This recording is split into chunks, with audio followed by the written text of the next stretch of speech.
Hello everyone, welcome back. We are studying alternating current. As you know, today we will study uh, two derivations, two or three derivations. Before that, let me recall what we studied in the last class. In the previous class, we studied about power. We studied uh, we studied power, average power. We studied instantaneous value of alternating power, right? All these things we studied last in the last class. So today, what we will be studying? Today we will study that why we have taken IRMS, or we can say that what do we mean by RMS current, root mean square current. Along with this root mean square current, we will also study that what do we mean by average current. So these will be the topics of discussion in today's class. First of all, we will find out average value. Average value we will find out for two parts. In one part, we will find out it for full cycle. For full cycle, we will find out what will be the average value, and for half cycle also we will find out that what becomes the value of average current.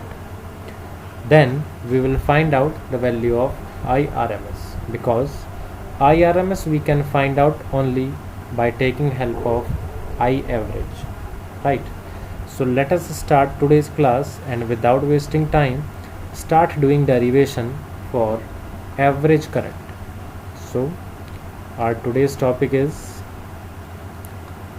average current, and average current we are finding for full cycle. Full cycle means this is one complete cycle of alternating current. This much part you can say it is half cycle, and if you include another half also, it becomes full cycle. So for full cycle we are finding out average current.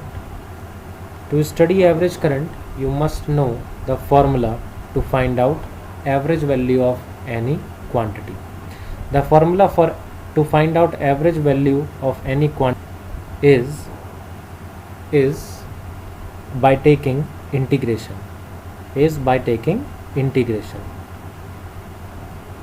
You can see here in NCERT, you are given on page number 235, there is one formula. This is the formula here for any function ft. If you want to find out its average value, you can use formula 1 upon t is equal to integration 0 to t and integration of that function with respect to time. The same formula we will be going to use to find out average current. For full cycle we want, then for full cycle time taken will be equal to time period. Time period is represented by capital T. After that, integration. In integration also, remember the limits will be of time. We are taking time from 0 to capital T because we are doing for full cycle. Here we will write instantaneous value of alternating current. You can write IT, or simply you can write I, no problem in that, and then dt. After this, 1 upon t integration 0 to t, it will be equal to Im sin omega t. I will be equals to Im sin omega t. What will be the integration of Im sin omega t? You know very well that Im, it is constant value, we will take it out. Integration of sin omega t, it will be equal to cos omega t into omega. Cos omega t into omega, and limits will be written as 0 to t. Now 1 upon t, or you can say Im upon t into omega. This omega also I have taken outside, and in that case only cos will left in the integration. Okay children.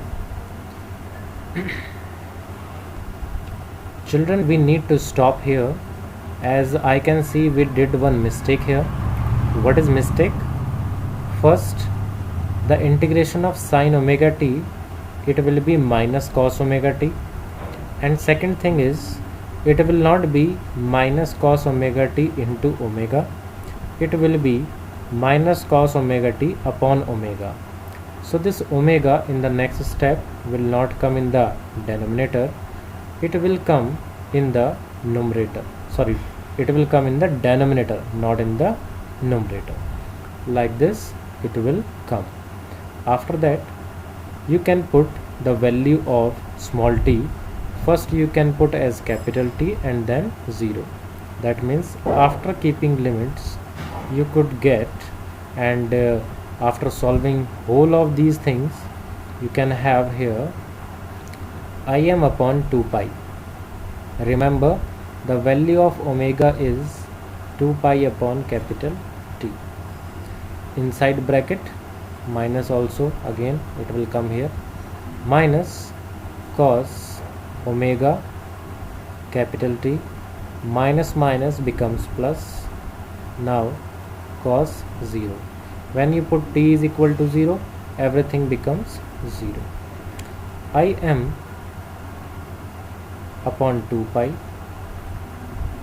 minus cos omega is 2 pi upon t, into t it becomes 2 pi only, plus cos 0.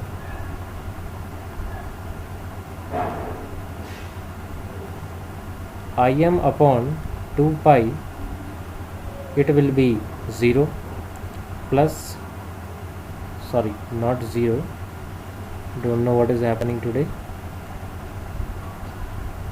cos 2 pi, it will be equal to minus 1, and cos 0 plus 1, minus 1 plus 1 gives you 0, and 0 into something it comes equal to 0. That means for the full cycle,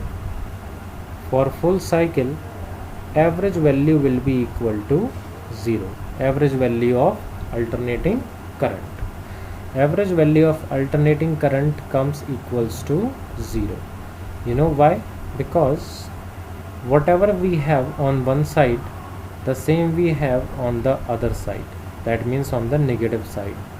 So this part cancels out the other part and gives ultimately the value of current as 0.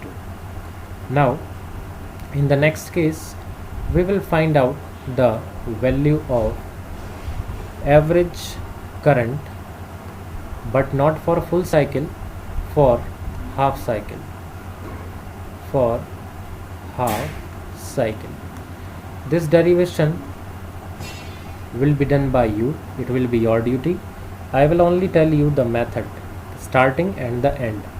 The steps which will come in the meanwhile will be done by you. Now this time, because we are doing for half cycle means for this part only we are finding out average current. So average current this time it will be equal to 1 upon t by 2. Now why t by 2 this time?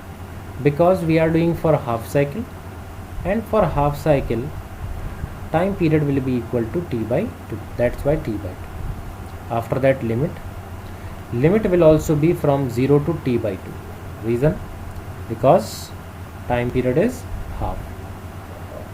Then instantaneous value of current will come, it into dt. Writing the same and writing integration, you can put the value of it, which is Im sine omega t into dt. Now again you do derivation in the same way, keeping limits, and ultimately this time you get the value of current not equal to 0 but something. And what is that something? This I bar, ultimately you will get equal to 2 upon pi into Im. Now it's your duty to find out the intermediate steps. This is the average value of current for half cycle. If you want to write in decimal number form, you can write it equal to 0.637 into Im. This is your solution. So today we found average value of alternating current. Tomorrow we will find out the average value of the RMS value of alternating current. So let us see you in the next class. Till then, take care.